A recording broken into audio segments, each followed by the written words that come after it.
Hey everybody, I pray y'all are being blessed and staying tuned to the films we're doing. And oh my goodness, may the Lord bless every one of you, and thank you for sticking with us and coming back and watching some of these films. And been trying to do some even more films, even into the end times, of what to expect and what to look for. That all of these preachers are missing. And it's because of how they studied. You know, they studied it here and there, where they only wanted to stay in the New Testament. And you know, or we have the Old Testament people who's only going to stay in the New. And then it has to be done in front of them, meeting the scriptures in which they will accept. We've got everybody in the world of these preachers that's been handed down through the centuries of the ministry of all. They all are predetermined that somehow they're going to get back the old royal mount. I'm sorry, it's going to pop their bubbles, but this is not what the Lord was showing Ezekiel. They always try to do their focusing on what is this temple supposed to look like, and then see if they can get it all to fit upon the old royal mount whenever they was to begin rebuilding. There's problems that they're not even willing to figure out. You know, here they can be scholars and have all these computer-generated programs, but yet they're leaving out all of the other things that Ezekiel was told that he saw even around the temple. There was, outside the temple, there was inner gates, what they called inner gates and walls, one to the north, one south, one east, one west.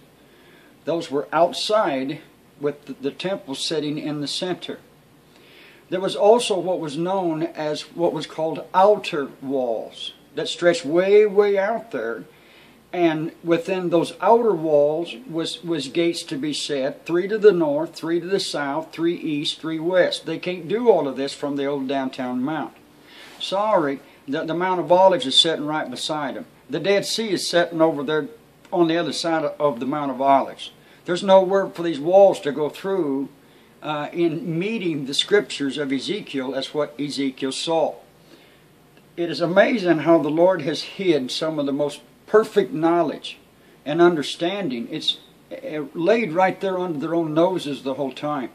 But yet, because of how they studied, and they wasn't willing to fast for it, and they didn't get any visions from on high, like what was given to Daniel and the prophets of old, to help them to understand. Because these preachers are not willing to fast for it. No, I'm sorry, the food on that table is more important, and collecting those tithes and offerings, you know, instead of fasting for the knowledge that the prophets did of old. When Ezekiel was given his vision, he was flown into a high, high mountain to the north of Jerusalem. Hello. So he could overlook all the inhabitants down below. Everything down below was going to be declared the New Jerusalem. Now he's flown to a mountain to the north of Jerusalem, to the highest mountain within the lands of Judah. This is El Bethel. This is where Abraham sacrificed, a royal sacrifice. This is also where Isaac sacrificed, a royal sacrifice unto the Lord, if the Lord would keep his promise unto Abraham. Even Jacob did royal sacrifices upon that mountain of El Bethel that's next to Ai. There is where Jacob received the vision when he laid his head upon the rock when he fled from Esau. When his mother told him, get you on up to my brother's kin, and stay up here until your brother's anger has gone. You know, he went to El Bethel, and this is where he laid his head upon the rock and saw the angels descending and then going back up in this great vision of angels.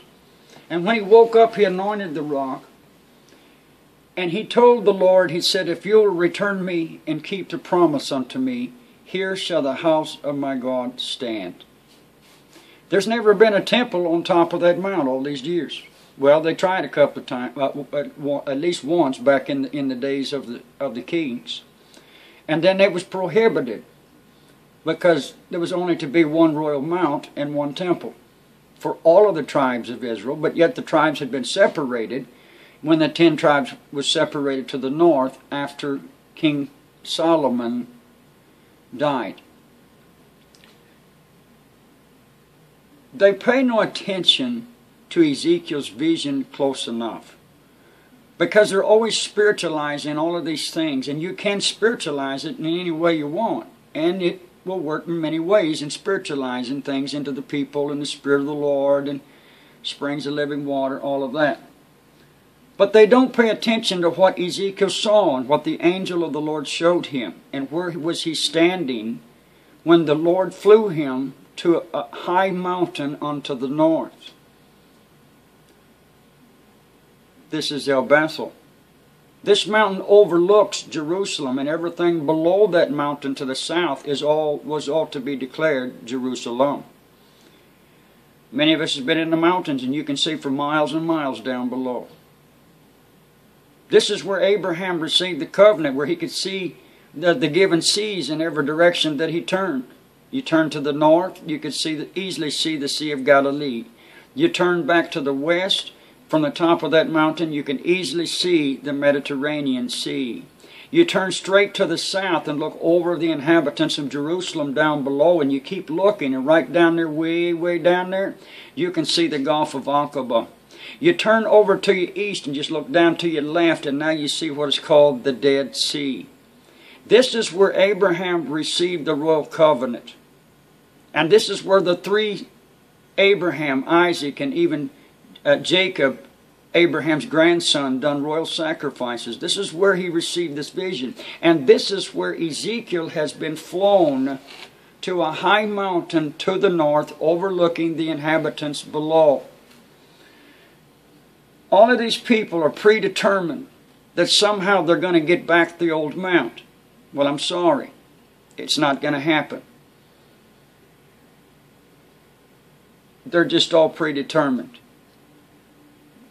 Well, you didn't pay attention to where the Lord told Ezekiel of all of the descriptions of this temple, and the walls that was to be set, and the outer walls with the outer gates. There's no room to do this on the old downtown mount, people. There's no room. They would be bringing walls and gates through where the Muslims live. They'd be bringing walls and gates to where all of these other people live that's fighting over the lands. There's nowhere to put these walls and gates. They pay no attention to where the waters were breaking forth and shown from the temple that Ezekiel was shown. That the angel showed him all of these waters that was coming from the temple and where they were flowing to and from and through. Those waters can't do that from the old downtown mount, people. They got the Mount of Olives in the way. Over on the east side of the Mount of Olives over there, sorry, it's the Dead Sea. That goes way down there. It's like looking down into the Grand Canyon from the tops of the old Royal Mount. But it's still not the highest mountain that was given in the inheritance that was given into the children of Israel. And Judah took El Bethel away from Benjamin. When Benjamin fought against Judah and tried to batter the walls and things, Judah went up against them and they overtook El Bethel. And they said, from here on out, this city shall be given into the inheritance of Judah, setting the northern borderline of Judah running east and west through the lands of Israel. Benjamin would just be on the other side of it, taking the city of El Bethel away from them, which was originally given into the inheritance of Benjamin, right up in there where Saul was given, taking it away from them, and it was declared in the word of the Lord that from here on out it would be given unto the tribe of Judah for their inheritance to keep from now on. Even when you study into the carrying away into Babylon, you'll see the cities named of the people who was allowed to go back home into Judah, because it was the people of Judah that was carried into Babylon. And it named all these peoples and inhabitants of Judah in their cities in which they was allowed to go back home to. You'll notice that El Bethel is within the inheritance then was given to Judah to keep. El Bethel, and Bethel was named as a city given unto Judah, setting the northern border east and west between Judah and Benjamin. They simply do not watch the scriptures well enough. All of their focus is on how could they get this temple that Ezekiel saw upon the old royal mount. They paid no attention. They just let the words fly right over their heads. And it's amazing because I'm going to bring you some scriptures of what they refused to pay attention to. There's no way those waters can break forth or even flow from the old royal downtown mount where they got that stupid golden dome sitting on top of it. There's no way the waters can flow matching the scriptures that Ezekiel said he saw in the Word of God that was written and what he said he saw flowing from the temple. Why won't they pay attention? Because everybody's predetermined, and all of these priests and all that they're going to get back the old mount. And all of these preachers of the ministry, they're all determined that somehow they're going to get back the old mount. Sorry. That's not where Ezekiel was given the vision. He was given the vision from the highest mountain to the north. That's Bethel. In Hebrew, the word Bethel means the house of the Lord. Hello. Now, El Bethel's been changed so many names down through the centuries. But you'll find it. Just keep going north of Jerusalem. And look to the highest mountain, because that's where Abraham received the covenant. And Isaac and Jacob. King David was allowed to choose the mount because that's where he saw the angel of the Lord and purchased the land. And this is where King Solomon, his son, was allowed to build the first temple for the Lord. Everything played a role in Jerusalem, even through King David. But at the very end, people, there's no getting all of these Muslims out. They refused to even pay attention to what the Lord told Ezekiel of what was going to happen when they got this temple back. And I'm going to show you some scriptures of where they refused it. But yet the Antichrist, the false Messiah, this is what he's going to bring in to appease everybody in the land. This is how he's going to gain everybody's trust. This is what's going to make everybody happy. It's also going to break the hearts of the Hebrews and Jews. But we're sorry, even they wouldn't pay attention to Ezekiel even back then, and it all played a role of bringing these things all the way to the end. Now watch these things. This is what made them all mad back then, but this is what the Antichrist, and some of this over here that I'll be bringing here in a minute, is what the Antichrist, the false Messiah, will be giving unto the people of the land, getting everybody to settle down. Because now everybody gets a piece on the land. Making everybody happy. Making the Hebrews and Jews cry because they want the whole land. They want it all. But the Lord said, provided you drive them out. We could go back into the word of the Lord and see where there's all those places they didn't utterly drive the people out. And then there was times that the Lord said that he would be for them and not for the Hebrews. They won't even pay attention to the angel of the Lord that spoke unto Joshua. And he said, why did you make a covenant with these people? Did I not tell you that if you make a covenant with these people, that I will no longer drive them out? They won't even pay attention to the angel of the Lord that spoke unto Joshua. But yet the fight over the land, it's played its role in history. Who owns the land? And when all of their people of their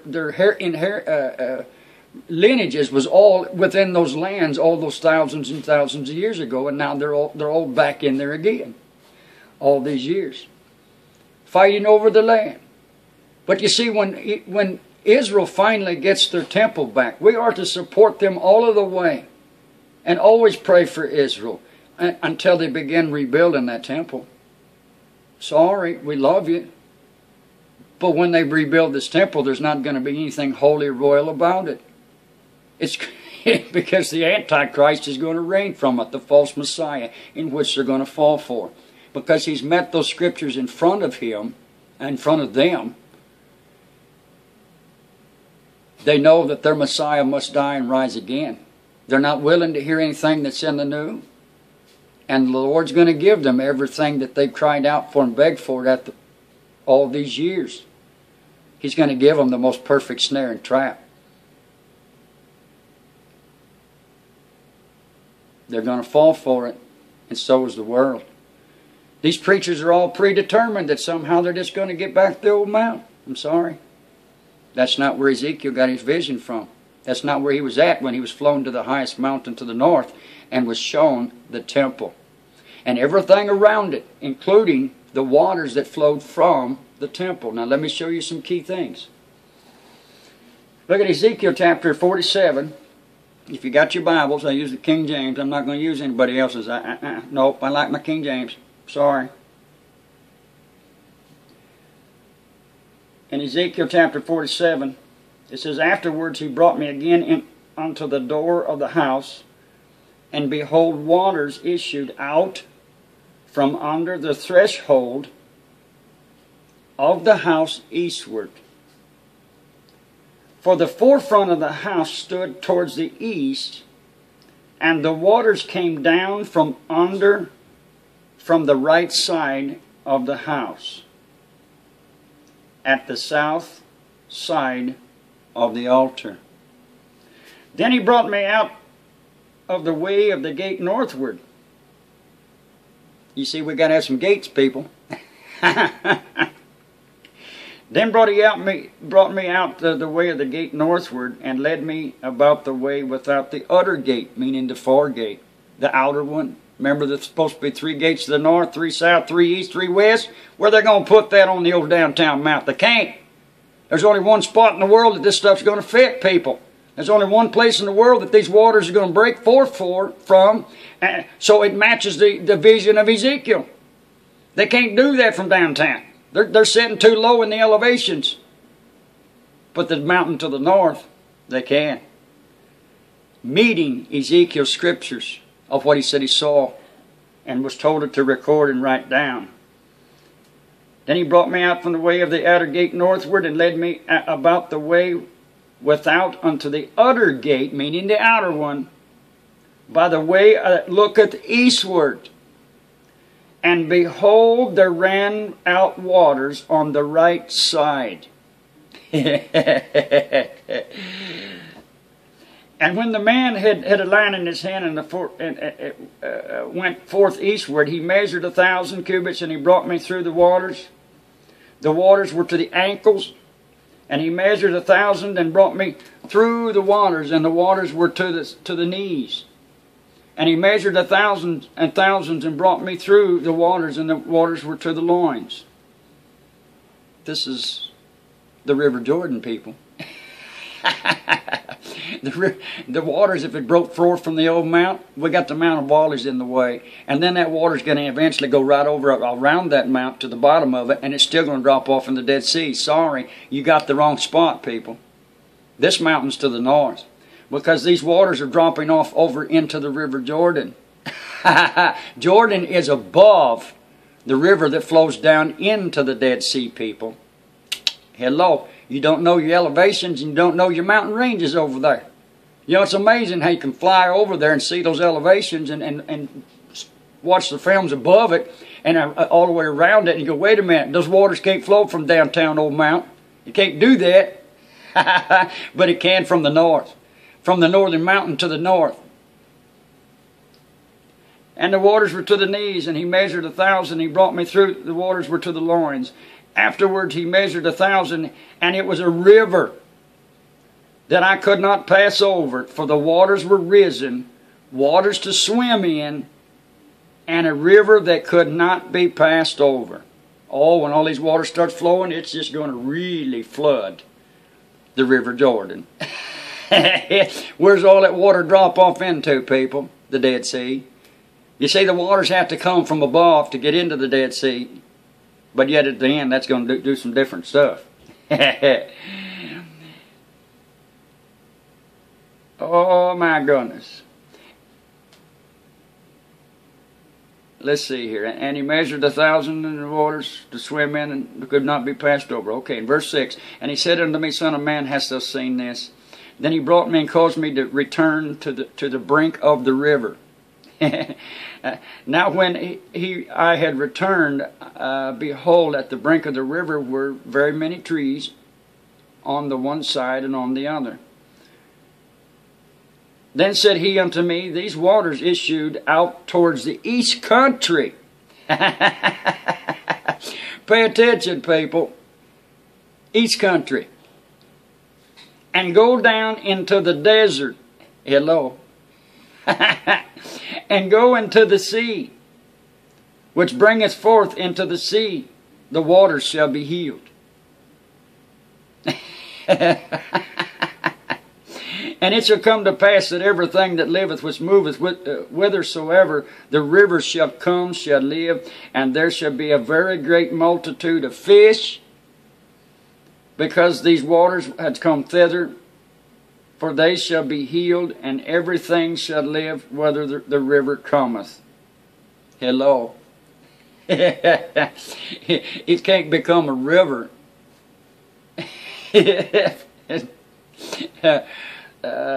Filling up the Dead Sea. Not like that. Sorry, that's going to happen a little differently in the end. And it shall come to pass that the fishers shall stand upon it from Engedi even unto Engalam. I can't pronounce that. You do that.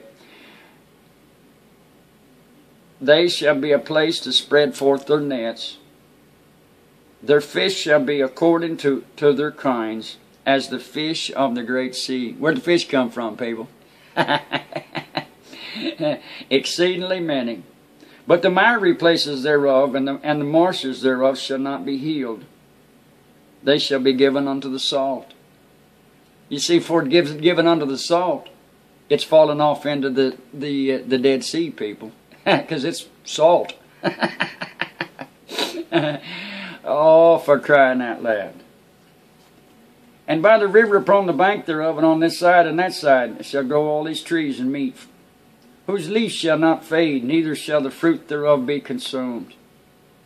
It shall bring forth no fruit according to its months, because their waters they issued out of the sanctuary. Hello.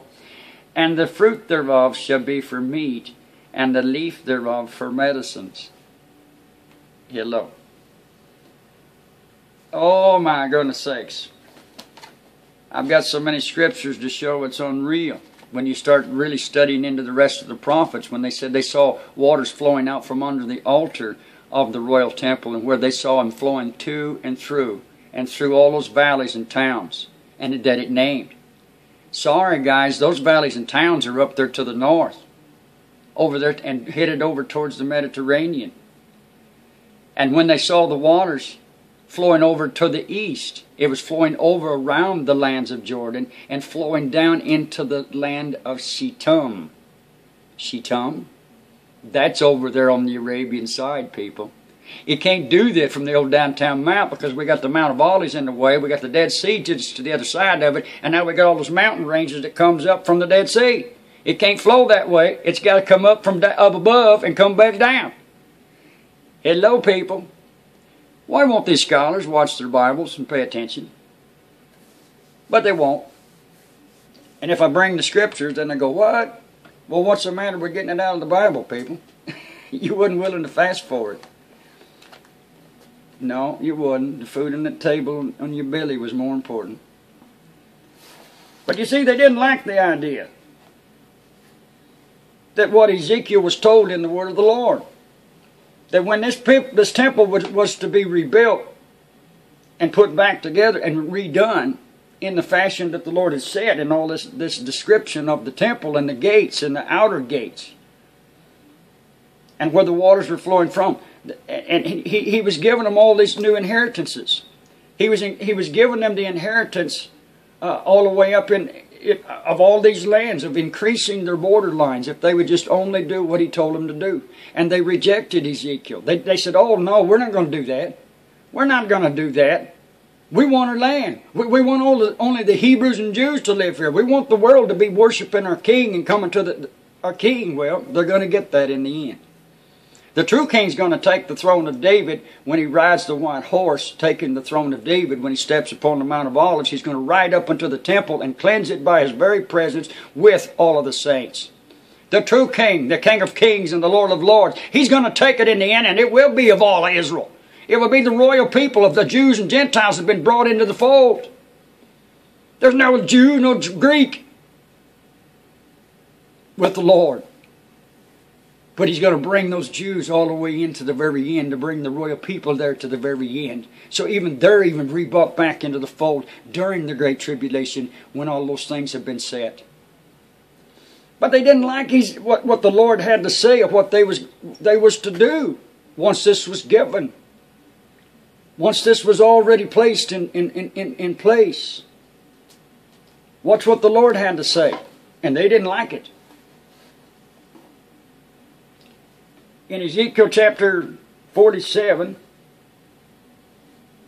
okay, down there in 13, and it comes all the way up here into 22, describing all of these borderlines that was going to be given unto the children of Israel.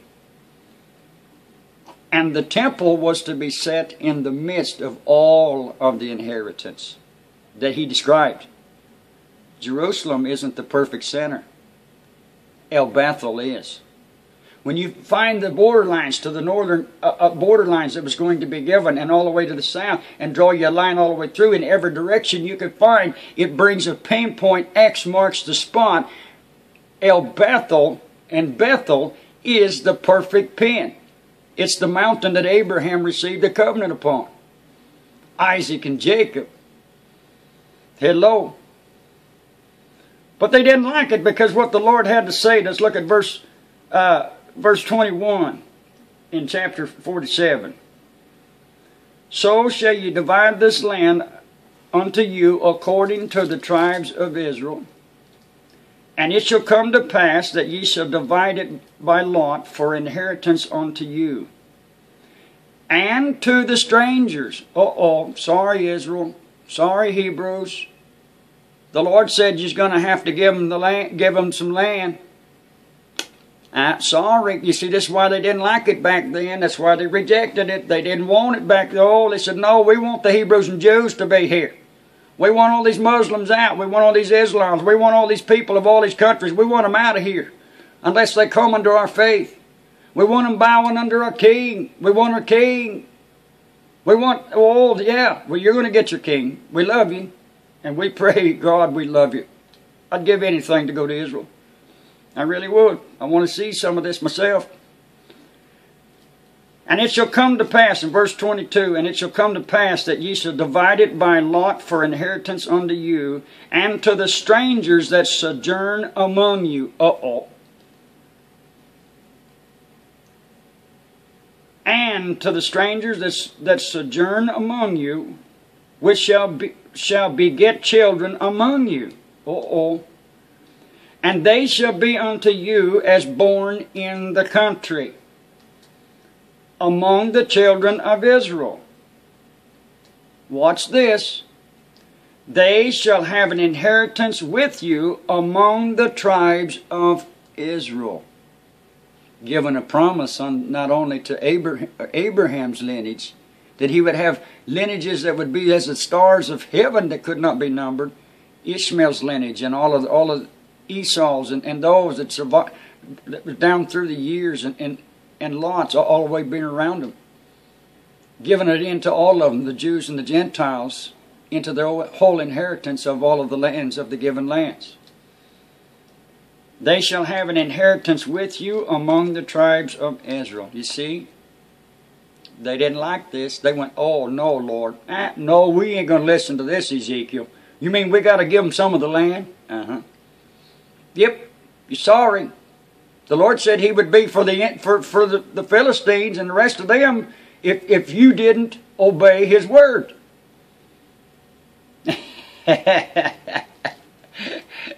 But the Lord has always been on Israel's side. Oh, he's going to protect Israel all the way to the end. You can trust the Lord on that. His word will not return void. He will protect Israel all the way to the end, no matter what's been pulled upon them and tried to force upon them. But they're going to fall into their own snare and trap. The Antichrist, he's going to appease all of the people. This one, when he comes into power, and they set a crown upon him and proclaim they found their king. Because he's met the scriptures. He's died and rose in front of them. He's going to give everybody all the way through the lands of the inheritance. He's going to give them a piece of the land. Breaking the hearts of all of Israel. But hey, Hebrews and Jews, they got their temple back. And you see, they got their temple. Hey, Hebrew, get yourself up to your own temple, but you ain't touching this old mount. You touch this old mount, it'll start riots all the way around the world with the Muslims.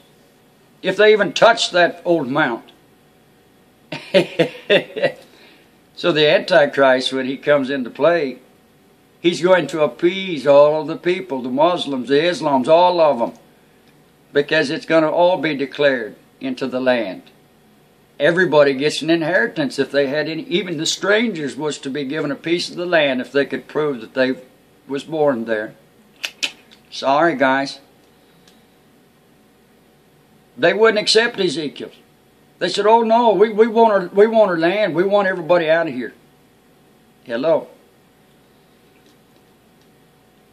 And it shall come to pass that in what tribe the stranger sojourneth, there shall ye give him his inheritance, saith the Lord. Hello. They wouldn't accept Ezekiel. But the Antichrist is going to give it to them in the end.